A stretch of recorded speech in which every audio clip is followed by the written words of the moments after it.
Yes, hello, hello, and welcome to the right, annual SDE weekend. Today, this session, we have the amazing Rosalia Rivera with us for, what's the title of this? Consent, kids, and culture. There it is. There I it think is. it's what it is. Yes. So just as a reminder, if you aren't speaking, please make sure that your mic is muted. We also have an etiquette guide that's on our main website just to give you some ideas of how we're interacting in this space. But basically, it's respect yourself, respect other folks, and respect the space. Again, this is being recorded and it will be shared publicly. So if you are not okay with your face or being shared, just please go ahead and turn off your video like this.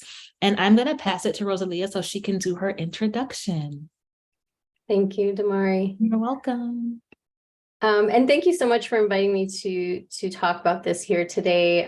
This is obviously an important topic for many reasons as it relates to parenting, but also in the evolution of our children's lives becoming adults, right? And even for ourselves as parents and reconfiguring, remixing, reconstructing the way that we see ourselves in the world, how we grew up. So there's a lot of healing that can also happen through this work. So thank you for being here to listen, to learn, and to hopefully implement what you learned today.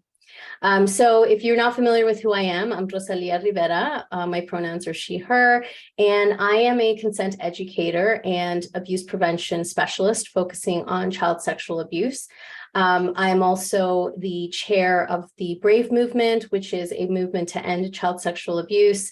It is a new movement that launched last year, and it is really picking up steam. So if you'd like to learn more about that, please check out bravemovement.org after this.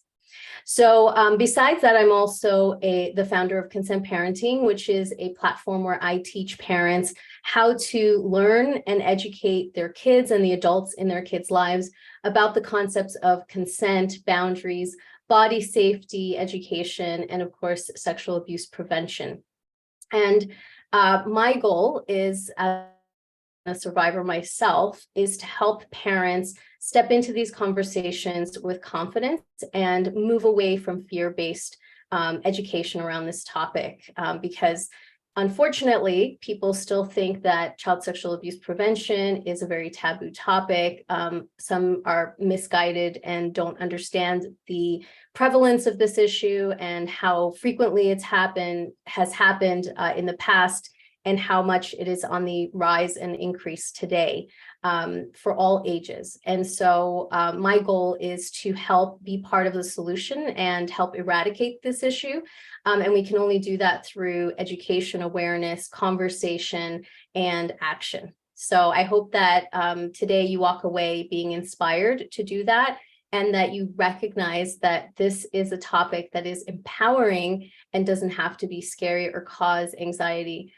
If we can take it from a place of recognizing our rights and helping children recognize theirs. So that is really the foundation of my work, is based on child rights. And this is why I wanted to talk about how consent education is really foundational to body safety education. And they are two different things. So we're going to talk about what those differences are and why one supports the other and one makes the other more effective. So if you are, ready to get started, please let me know in the chat, type yes, hell yes, whatever you want to say, and let me know that you're ready to get started. And I'm just looking and seeing that the sound might not be good. If it is, let me know. Okay, awesome. All right, thank you.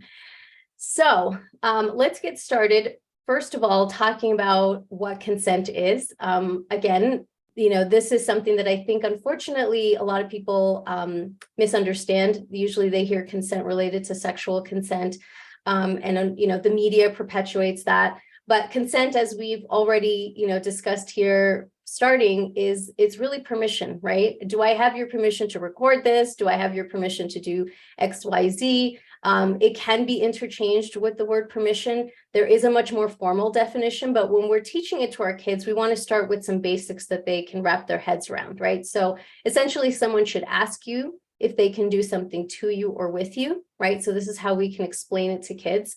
And it's something that you should ask of others, right? So we want to make sure that this is always a two-way street conversation, right? That a consent applies both to us as well as to others. So I want to also start by saying that we can get more nuanced in terms of understanding consent. We want to make sure that kids through this ongoing process of education understand those different nuances, because when we first introduce this concept, we don't want to get bogged down by explaining every little bit of how we want to make sure that we're getting enthusiastic consent, but we also want to make sure that we aren't coercing someone into that consent. So just because someone says yes doesn't mean that it was completely agreed upon if someone coerced that person, right? So when we're first explaining this concept, we want to really simplify it for kids, because we will get into those nuances as we continue teaching it. But we want to start with some of the basics, particularly the younger the child is. So this is one of the ways that we can explain it, is that people should always ask for permission. But we're going to back up a little bit, because in order to even understand that, a child needs to understand that they even have a right to their body, and that they have a right to be asked, right? That they really should be asked because their body belongs to them. And so we want to start with the introduction of body autonomy, right? So essentially meaning that your body belongs to you, and only you have the right to say what happens to you and with you.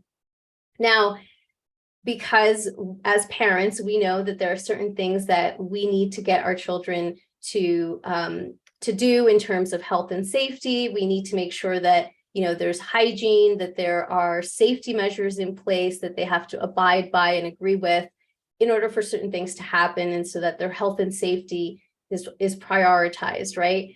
And so a lot of times parents come across this clash of like, if I teach my child this, then how will I change their diaper without their consent? And, all those kinds of sort of nitty gritty details, that come to the surface. And I'll talk about that in a minute. And I know that we're also going to have some time for Q&A at the end. So I'll give you some surface basics that you can consider. And then if you have more specific questions, we can do that at the end. But just to continue, I want to state that teaching kids about their body autonomy is really what's going to anchor everything else. So we really need to start with this basic principle that your body belongs to you. And this may be really hard for parents to wrap their heads around at first, in particular, because you may not have been raised that way. Culturally, we don't give that kind of power to children, right? And so it feels very counterintuitive to say, well, if my toddler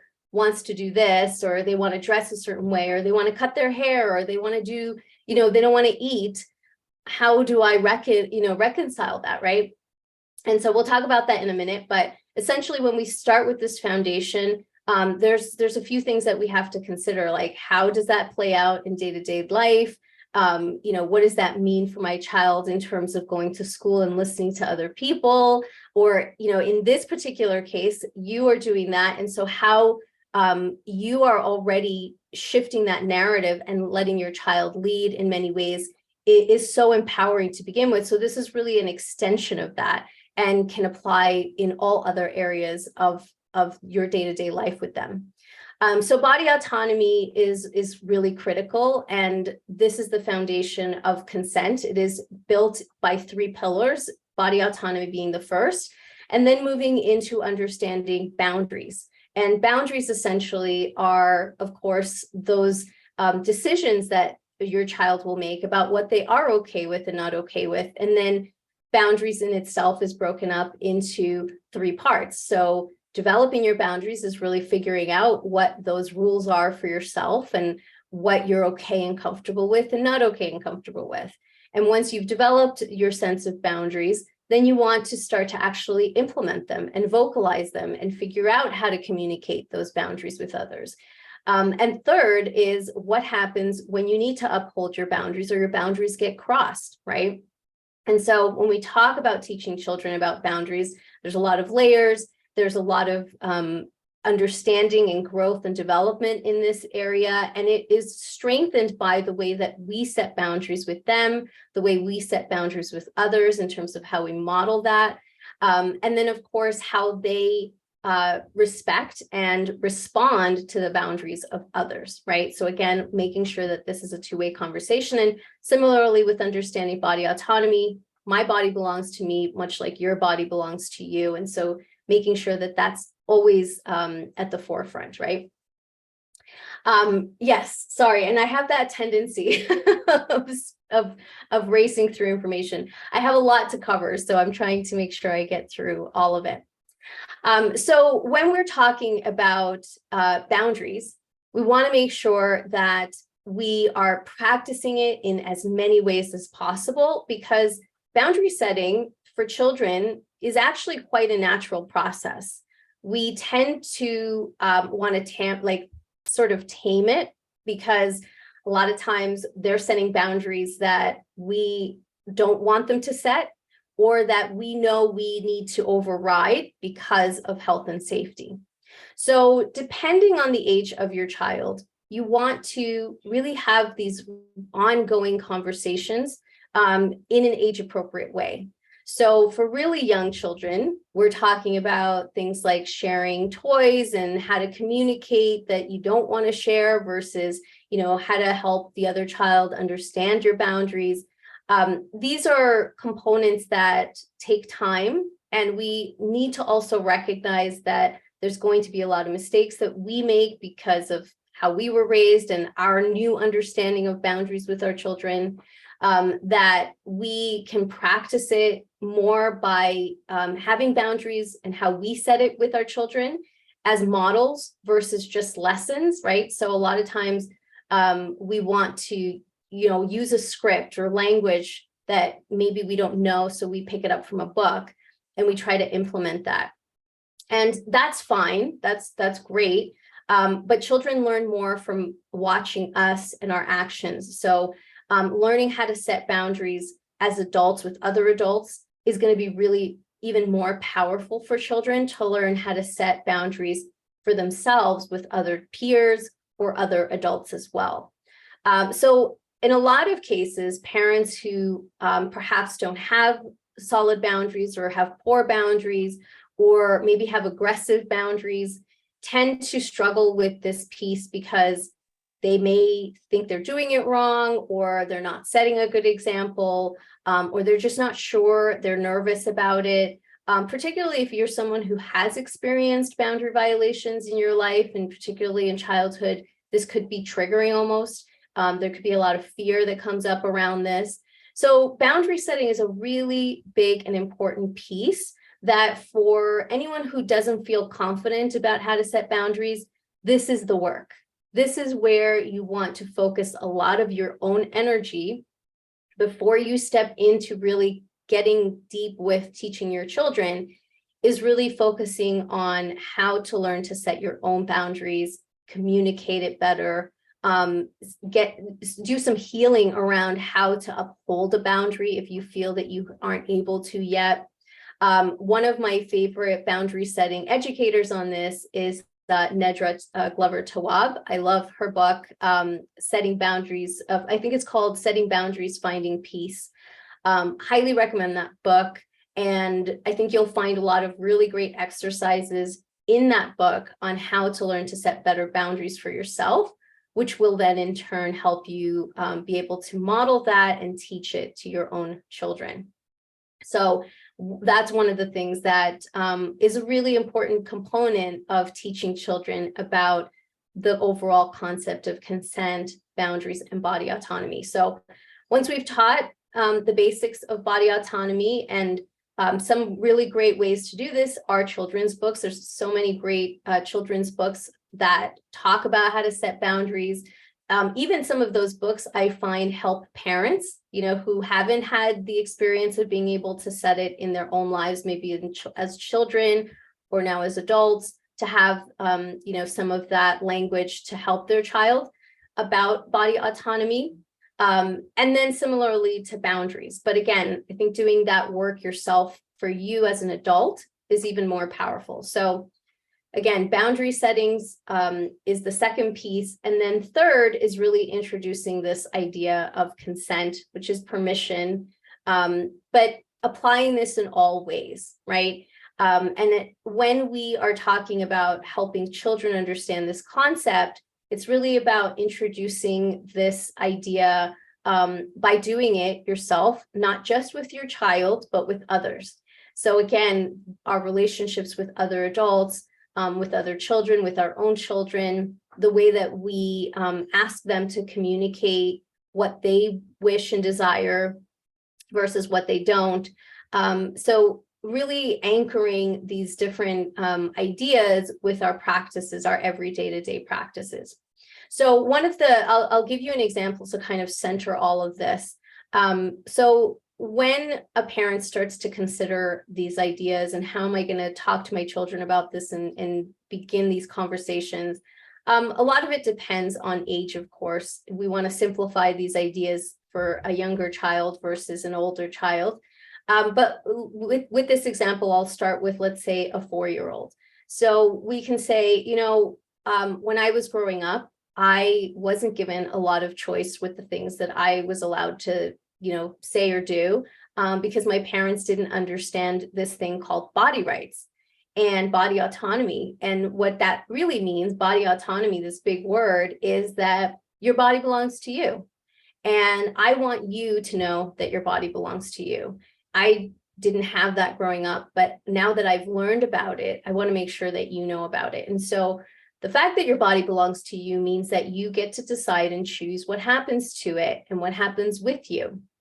Now, because I'm your parent, it's important that I am, prioritizing that I make sure that your health and safety is the most important thing. And because of that, there are certain things that I have to make decisions about that you can't make decisions about just yet. But I want you to know that it's for your health and safety. It's to make sure that you're growing up healthy and happy and strong, and however you want to phrase that. And so there are certain things that I do have to do. I'm going to tell you what those things are right now, but I also want you to know that you also have a lot of choice, that I want to make sure that you get to choose in a lot, in almost all the different ways that you can, what happens to and with your body. And so here's where you can start to kind of go through the examples of what they can and can't choose, right? And so before you have this conversation, I invite parents to kind of sit down with a piece of paper or a journal and think of a typical day in your life of what you do, how you engage and interact with your child.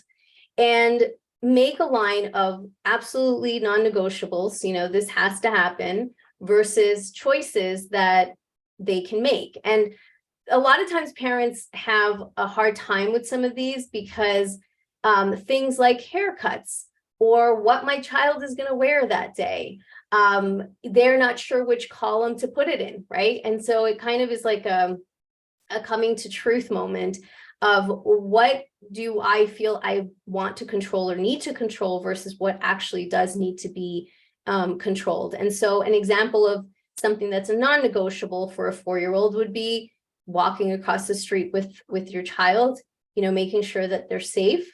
You want to either hold their hand or carry them across, or if they're in a stroller, they can, go in the stroller. But they may be able to choose if they want to be carried or held their hand to cross the street, right? So this is one where there's a non-negotiable that this has to happen, but they also have a choice in how that can happen. So if you make a list of these kinds of examples, then when you talk to your child, you can present these ideas and say, when we get in the car, I have to put a seatbelt on. That's not negotiable. We have to do that. But here's some other choices that you can make, and here's some other options that you have, right? So that we remind them that they still can practice a lot of autonomy, but there are certain non-negotiables.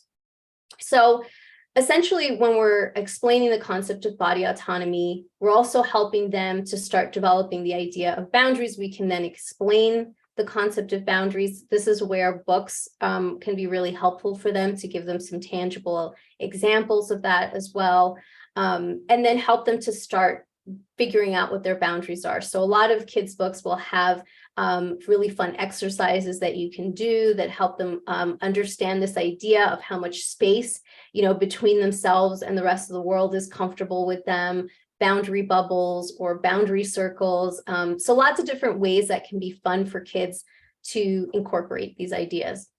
And so once you've explained this idea of boundaries and this idea of consent and permission, we also want to make sure that we are finding as many ways as possible to practice this and to raise the conversation.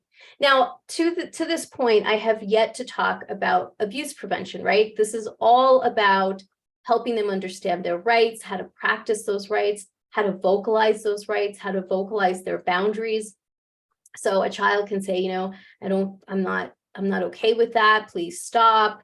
Please ask next time, or please ask when you want to do that. So we want to help them develop that language and be able to set those boundaries, even if we haven't figured it out 100% ourselves, right? This is part of the journey and part of the process. But finding all of those different ways to practice it is really what's going to anchor this information for them, versus talking about this a couple of times and maybe reading a couple of books. We really want to weave this into our parenting style. And so it really is about making a shift in recognizing our children's rights and recognizing that just because they're little, they still have a right to make a lot of those decisions themselves, including things like maybe haircuts, right? I've heard parents talk about, well, I'd rather that they have long hair, or I would rather that they have short hair.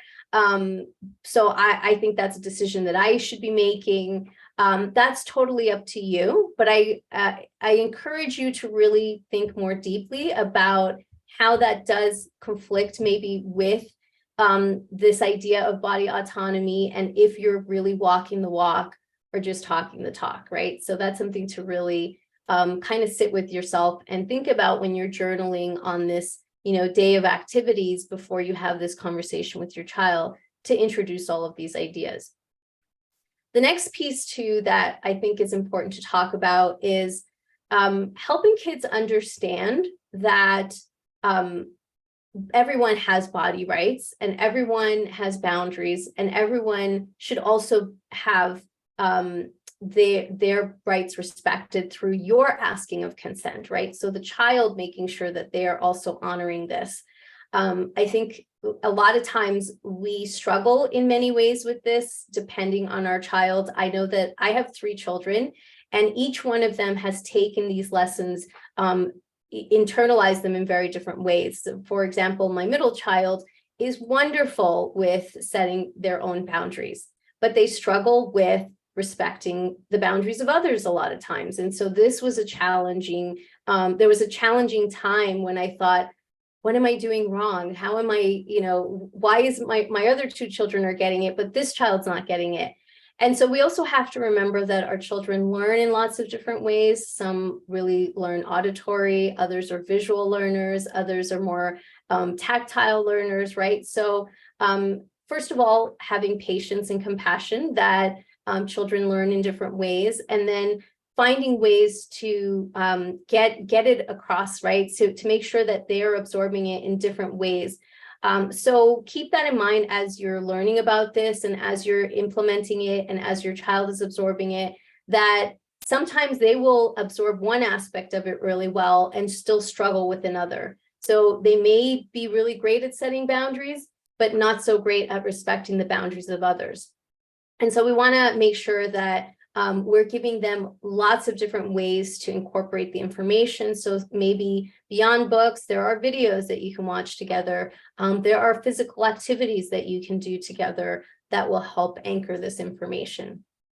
And lastly, because this is still new in culture, this concept, and in my TEDx talk, I talk about the fact that it wasn't until 1924 that there was a international declaration on the rights of children. And so we're talking about less than 100 years ago. So many generations are still applying old narratives to children, and what children are meant for, how children are supposed to act and behave with adults. There's this, power dynamic that they want to hold on to versus how this new paradigm is opening up the understanding that the way that children are raised is going to be the way that they interact as adults.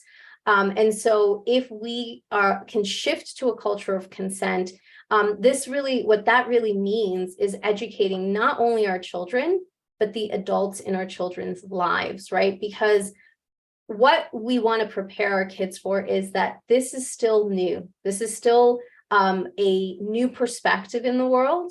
And so not everyone is going to want to ask for consent. Not everyone is going to want to respect boundaries. And this is still not related to sexual abuse. This can be just about a hug. This can be just about forcing a child to eat all their food. Maybe a grandparent wants to make sure that, they reach a certain weight. And so they're going to try to get the child to eat. And so that conflicts with consent culture, right? So really helping children understand that you are a change maker in this way and that they are a change maker in this way really helps them navigate the world with more of an understanding that it's almost to be expected that people will attempt to cross a boundary, and yet they still have a right to that boundary, and that they can connect with you as their support system to navigate that situation.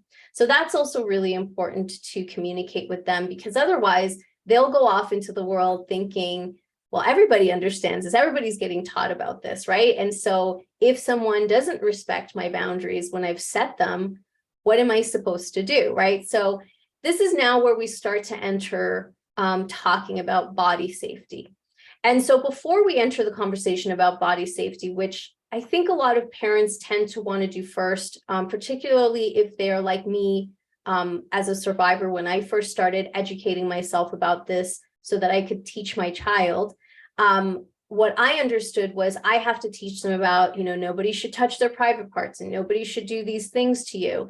And that feels like a very heavy and scary conversation to talk to a child about, because you're not sure how to introduce this idea. Like, why would anybody even be interested in, touching my private parts? Like, what does this have to do with anything? So it feels like a scary, sort of uncomfortable, anxious, provoking conversation, but it doesn't have to be. And if we start with this really empowering concept and dynamic of body autonomy, boundaries, and consent as our foundation, then we, first of all, are giving kids information that's really empowering to them, particularly because they're so small.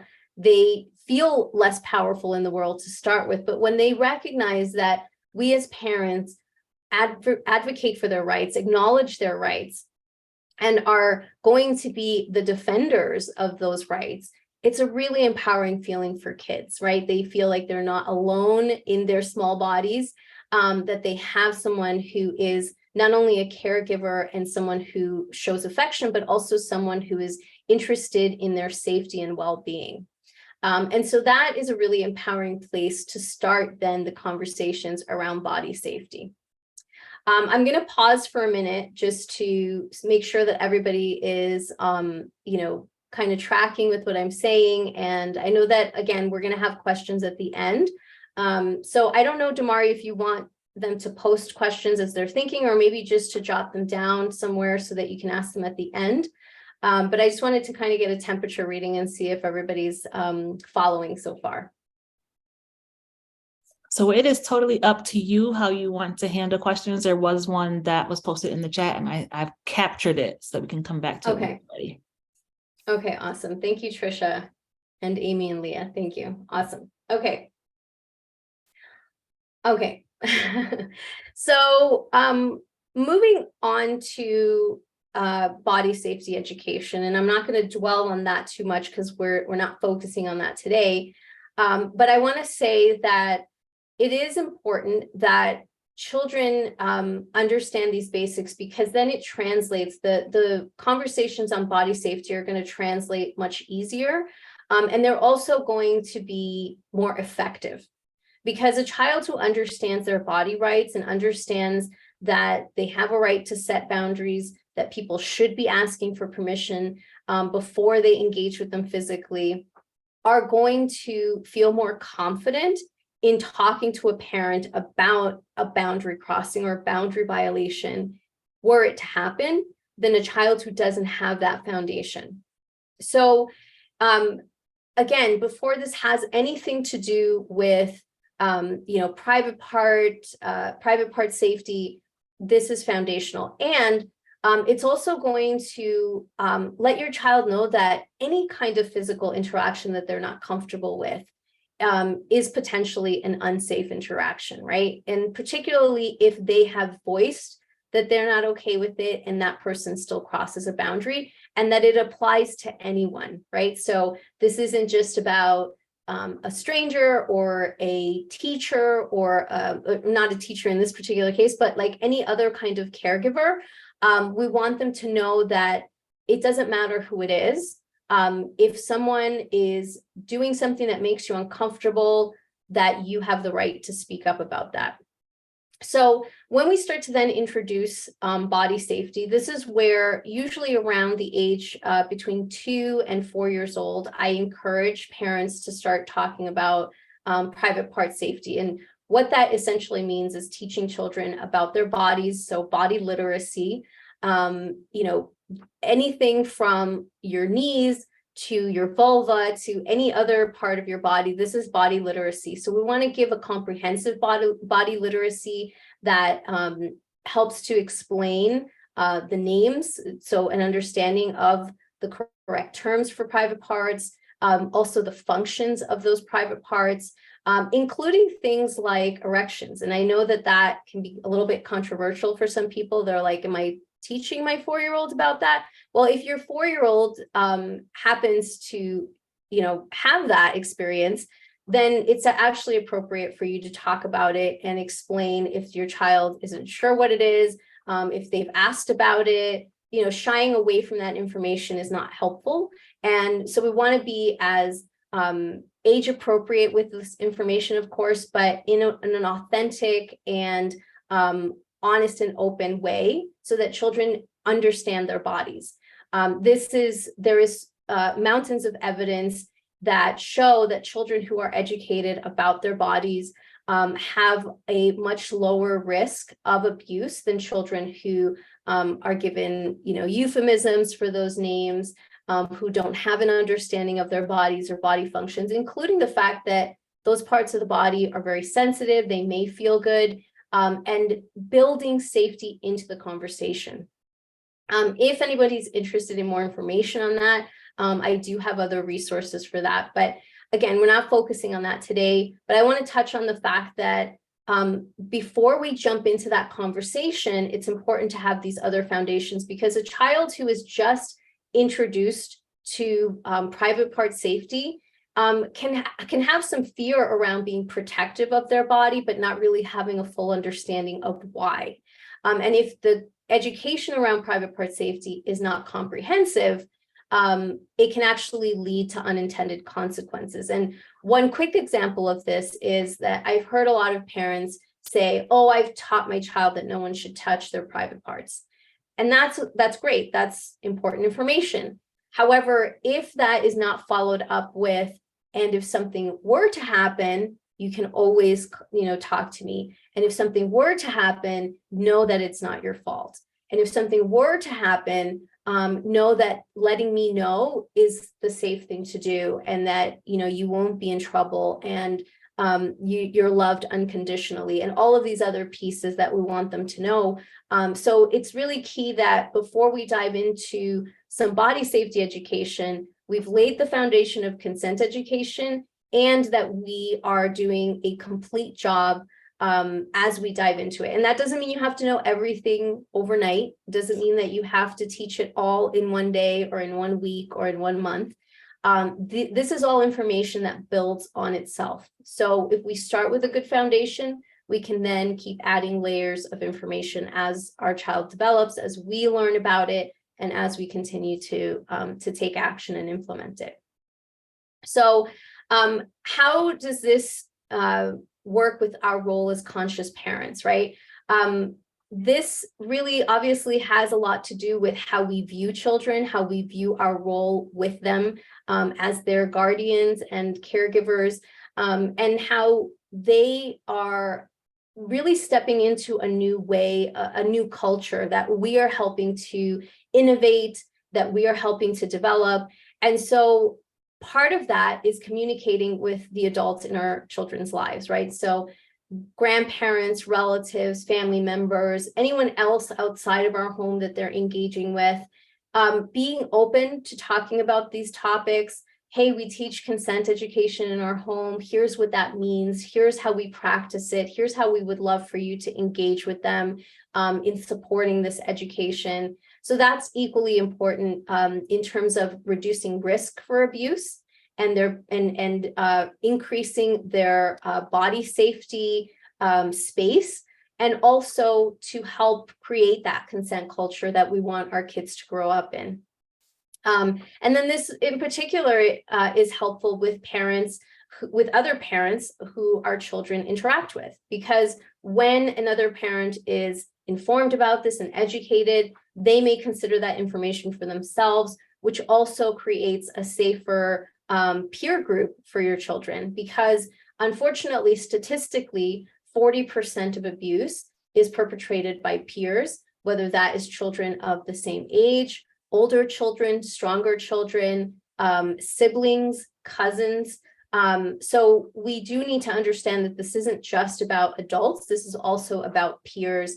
And when we communicate with the parents of other children who our children interact with, we can help create and strengthen that peer group to make sure that there is consent culture all around, not just with adults, but also with other children. And then the last thing I wanted to say is that as we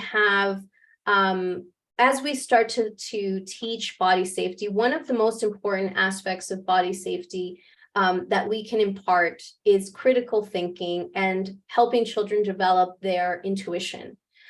So if they can learn about their body and tuning into how their body feels, listening to their body, seeking support when something doesn't feel okay and doesn't feel right, is what will help them to develop those critical thinking skills and abilities.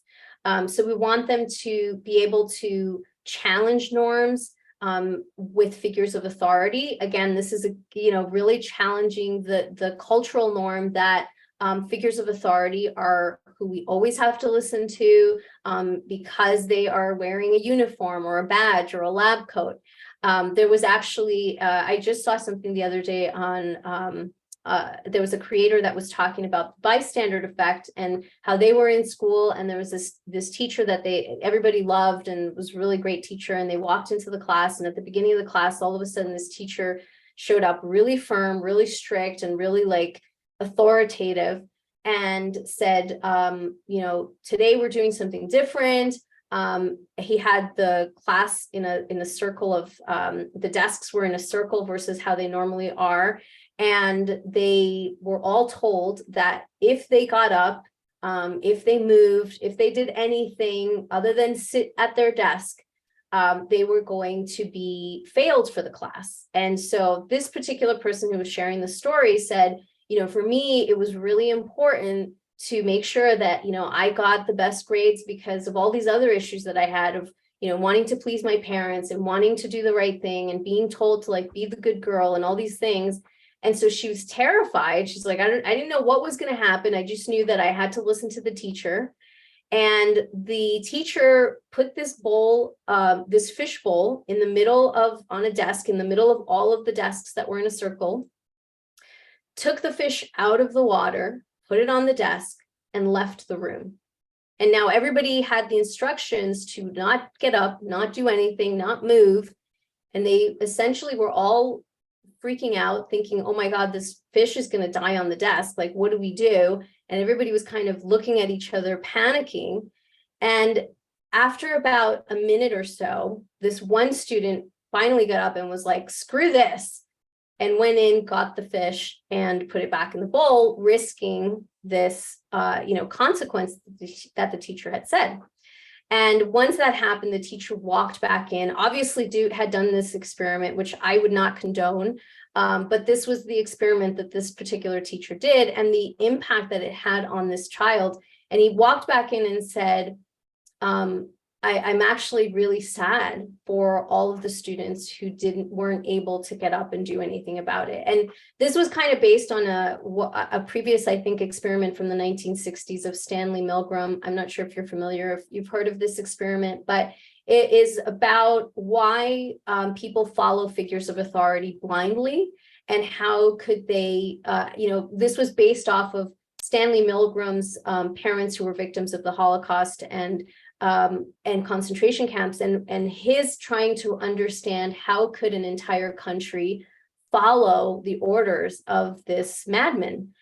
And so when we talk about consent and when we bringing it back to children and understanding it, yeah, and it was a really traumatizing experience for this particular person telling the story, but they remember thinking to themselves, I will never do that again. I will never compromise my integrity, for this authority figure who was in charge, who had this power.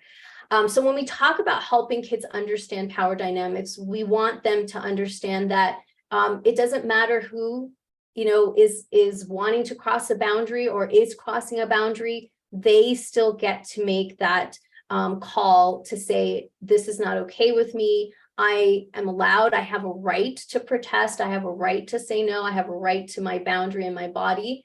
And so when they go off into the world and they're engaging with other adults, peers, or older children, it's really key for them to understand that it doesn't matter who that person is.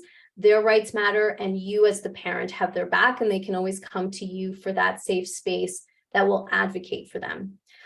So all of this, those key pieces are so critical to effective body safety, to creating a more effective journey or path or route to creating consent culture, that I think a lot of times we jump to want to just do the body safety pieces. But I think the more effective and powerful path to body safety, short-term and long-term, is this foundation of consent education. So I'll leave it at that. I know that was quite a lot and we only have a few minutes left. So I'll open it up to any questions or any comments if you want to share anything. Damari, I think I went a little bit longer than I had hoped. That sometimes happens, but let me know if we have enough time. Yes. All right. Okay, so I know that there were a couple of questions. I can just yeah, I got them for you. Yeah, okay. So the first one was from Amy, and it says, when you're implementing this in a neurodivergent household, do you have any advice? Yeah, so I think that was, some of what I had talked about before of finding different ways to communicate this. I know that, I have a lot of parents who, for example, have children that are nonverbal, and, a lot of the focus is on helping them develop physical cues, but also just knowing that this takes time, right? And that's really true for all children. But besides taking time, there are so many great resources out there today. There's one in particular that I'll share that I'm always referring to. This is called Safety and Consent for Kids and Teens with Autism or Special Needs. And this one is by Deborah Jacobs. So there's a lot of great resources like this that can help to give you tactical information on how to teach this, and really finding as many different ways as possible to incorporate it. So, for my kids, they're very visual learners, so they really love videos. And I can share, Damari, a list of resources that you can share later if you'd like, of both books and videos. And many of those have, activities that you can do. And then just having the patience to know that this takes time. And in the process of teaching this to your kids, being vocal with the adults in their lives about what you're practicing, because that really has a lot more power to help reduce risk for abuse, because of the fact that you're vocalizing it. You're letting people know this is what we're doing and practicing in our home. So if there were a potential offender in your circle, they've been now inadvertently warned, that your kids are hands off, because an offender is always going to try to go for the easiest target for a child or a parent who is uneducated, unaware of this, this risk. And so if you've vocalized that you're an educated, practicing, proactive parent, they're going to see you as the least attractive target, because your child's not going to be an easy target. They see that you're, either a vigilant or vocal parent. And so that's really one of the best ways that you can reduce risk while you're teaching your kids and giving them the space and time to learn and practice. So I hope that answers the question. Thank you. And yes, please, to the resources. So if you email them to me, I'll make sure that they get added to the resource guide that everyone will have access to after the event. Okay. Okay, the next question is, and I can't pronounce your name. I'm not going to butcher it. I apologize. If you want to come off of mute so let me know how to pronounce it, please do that. But do you have any thoughts on when triggers arise for parents in this journey with their children? For example, a child challenging your boundary, also when there's been hurt or harm between crossing boundaries and parent-child dynamic and navigating that space or repairing. Yeah. Yes, triggers are a real thing. And that's something that I've sought out a lot of support for. So if you can get support, coaching support, that's always great. But if that's not accessible, some of the things that I do just to help me in that moment with a trigger are certain practices like either breathing. So box breathing is really helpful. Tapping, EFT, has been something that has been also really helpful. Even just when I'm learning about something that could be triggering for me, I will afterwards do some tapping. So I don't know if anyone here is familiar with what tapping is, but that's always been really helpful. So tapping, just quickly, because I saw someone say no, but it's essentially using different meridian points in the body, tapping on them to help relieve some of that stress, that emotional stress that you're feeling in that moment. So that's another method. And just in general, mindfulness, like practices. So I think there's like a 5, 4, 3, 2, 1 method where you use your senses to ground yourself in that moment. And so any of these practices that you can use to just gain a moment of pause, right? To kind of get your left brain to kick back in. A lot of these are practices that you can teach your own, your children as well, when they're, having a tantrum or they're freaking out about something. It's okay for you to step away from that for a moment if you can, if it's safe to do so, and just take a breather and say, I need a minute. I need a minute to just think about what I'm going to do next, because I'm not okay with what's happening right now. I'm not feeling regulated, right? So in order to help regulate our child, we need to be regulated so we can co-regulate. And so I think finding those different strategies that work for you are going to be really helpful so that you can take a pause in that moment, ground yourself, get centered, and then come back into the conversation about whatever it is, so those are some of the things that I've done myself and have talked to other parents about who they found has also helped them. But anything that can help you bring the left brain back in, counting, thinking of a song that you really like, those are left brain activities that can also help, bring that back online so that you can think more clearly about what is the next thing that I want to say or do in this moment. So left brain is the logical brain, the thinking brain. The right brain is the emotional brain. So when we are trapped in our right brain, it's really hard to think clearly of what's the next thing that we should do that makes the most sense in this moment. So trying to bring the left brain back in. Breathing is really helpful because it oxygenates the brain. It lets your nervous system know that it's okay. If you're able to take a deep breath, it means you're not running or you're not in a panic, a dangerous situation. So it helps to let your nervous system know everything is okay.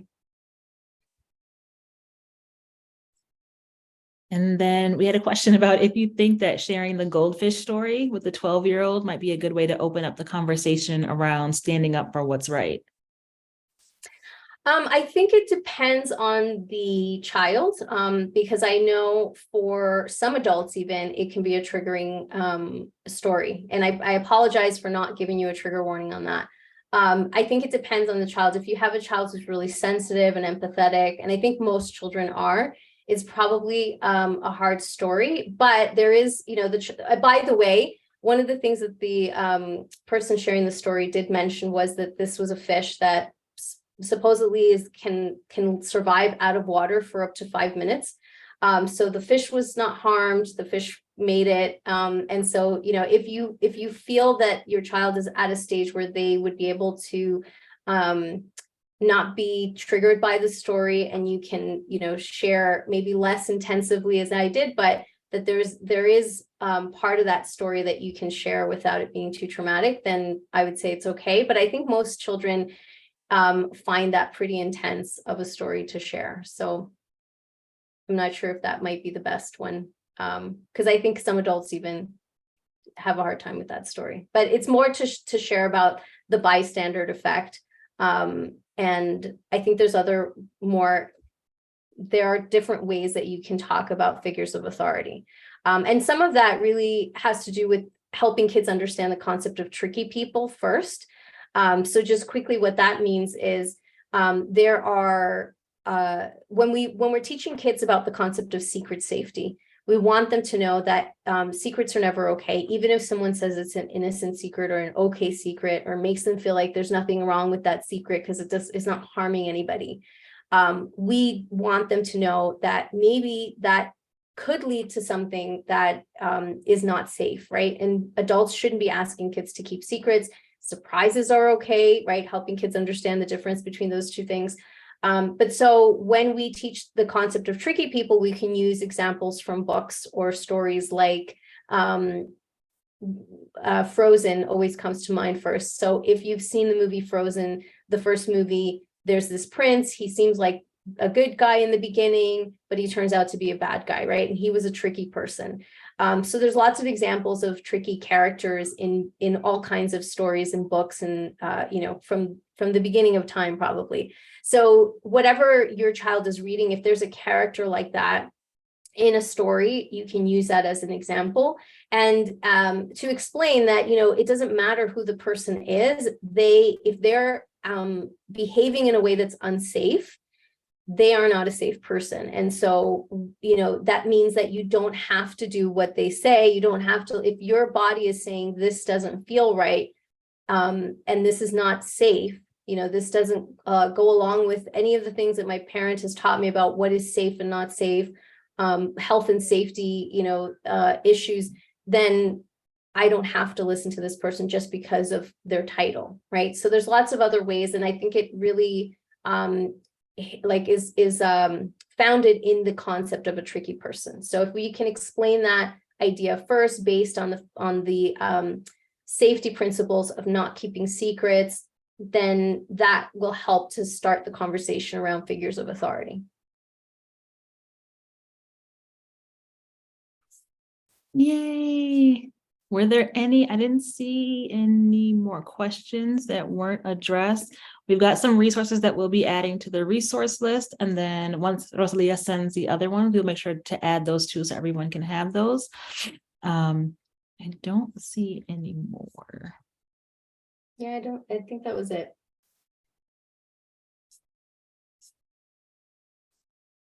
Oh. When a child is crossing the boundary, so if the child hits the parent, is I think what you're saying, Amanda? Mm-hmm. Yeah, I think that, again, these are opportunities, we can see these as teachable moments, so that we can implement those boundaries and let the child know. And I think this is a lot of just letting them know that this, you were hurt by it. It didn't feel good, that they're crossing your boundaries and your body doesn't like being hurt. So this is really just a communication moment. If the child is hitting, removing yourself from the situation if you can, in a safe way, of course, depending on your child's age.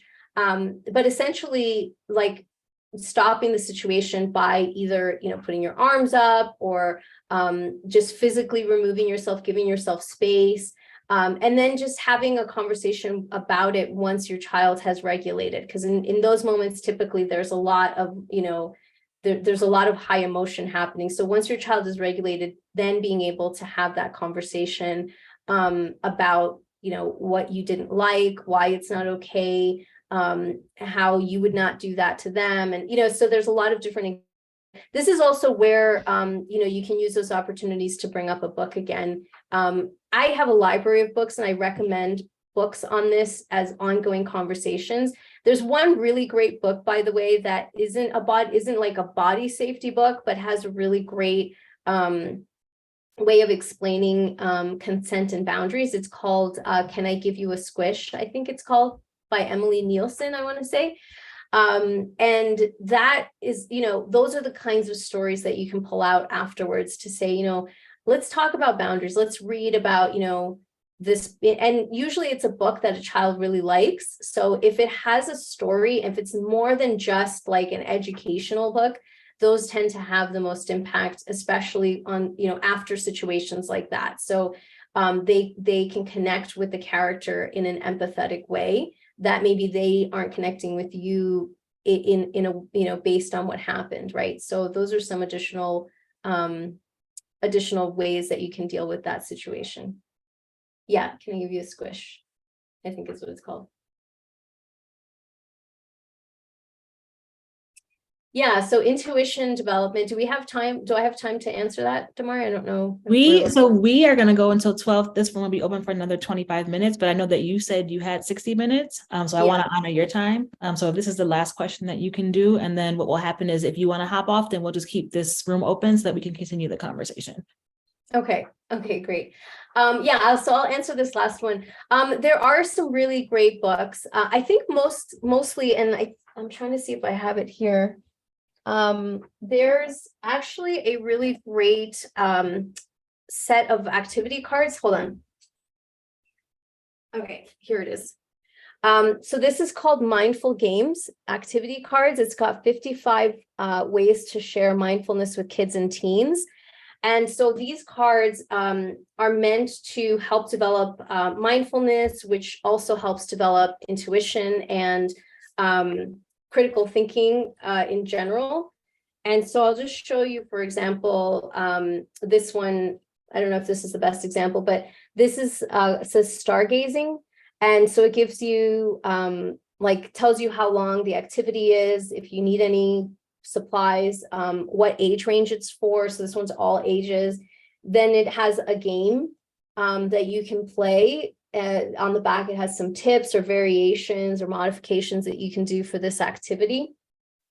And I find that these are the kinds of things that help you have those conversations, but then also have fun with it, right? So that it isn't, again, these don't have to be scary conversations. These can be really empowering. And so these are the kinds of resources that I love sharing with parents that can make, that can help open up that conversation and do that kind of work of understanding feelings. I think the conversation around intuition for younger kids especially starts with really tuning into the body and tuning into what feelings feel like. So because really that's our tuning fork, right? Is our navigation system are our feelings.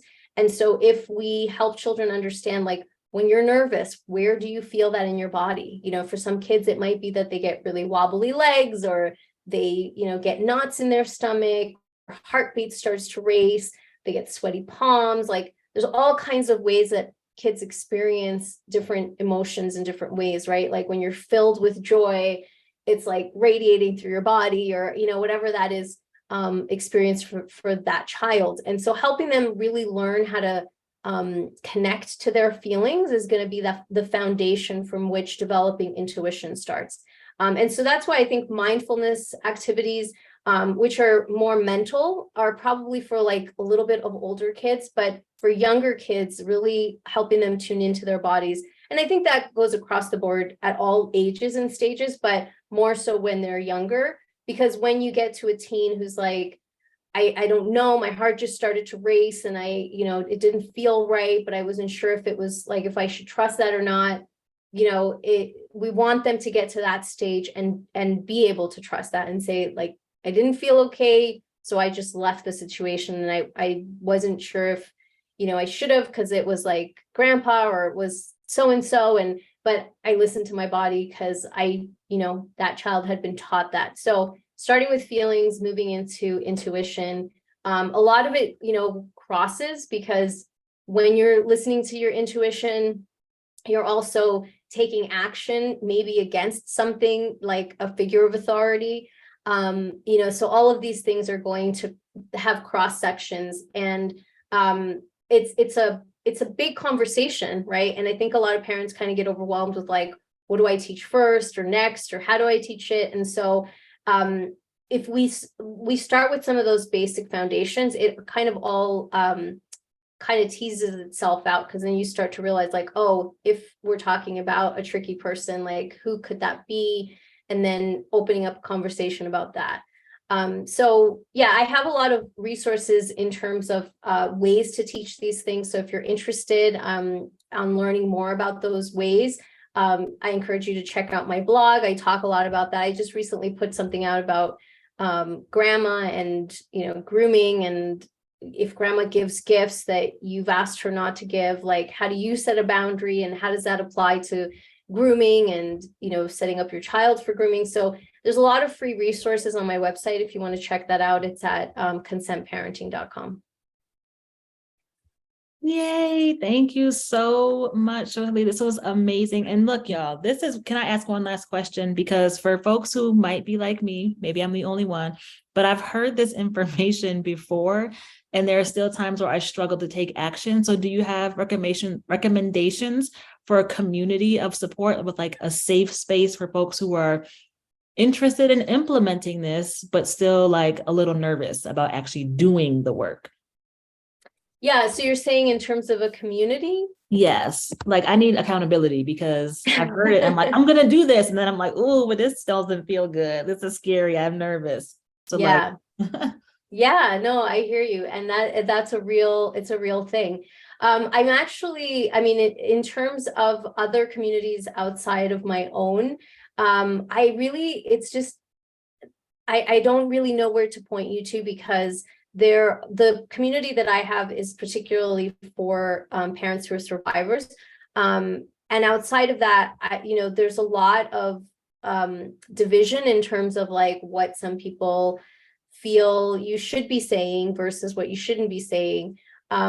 So I don't have a really good answer for that, I'm sorry to say. I welcome parents to connect within my community on Instagram. I have one on Facebook, although I'm not super active in it right now.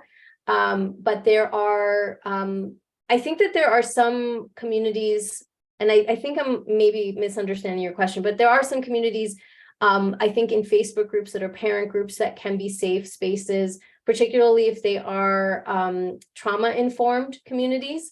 So I think that's partially what I would look for, as well as a space where you can talk about, how do you communicate this with other adults? And that's something that I've been getting, this kind of confirms it, because I've been getting a lot of questions around that. Like, I want to do this work. I want to talk to my child's coach, or I want to talk to, the swimming instructor or my in-laws, but I'm finding a hard time around this. Some of that is around like, how do you set those boundaries without insulting people? And, so I'm thinking of starting something this spring. So if you're interested in that, I can certainly send you like a sign up, because there's going to be a wait list to get into. It's going to be a free community, but Okay. Yes, this is my enthusiastic yes. Okay. Awesome. Thank you, thank you, thank you so much.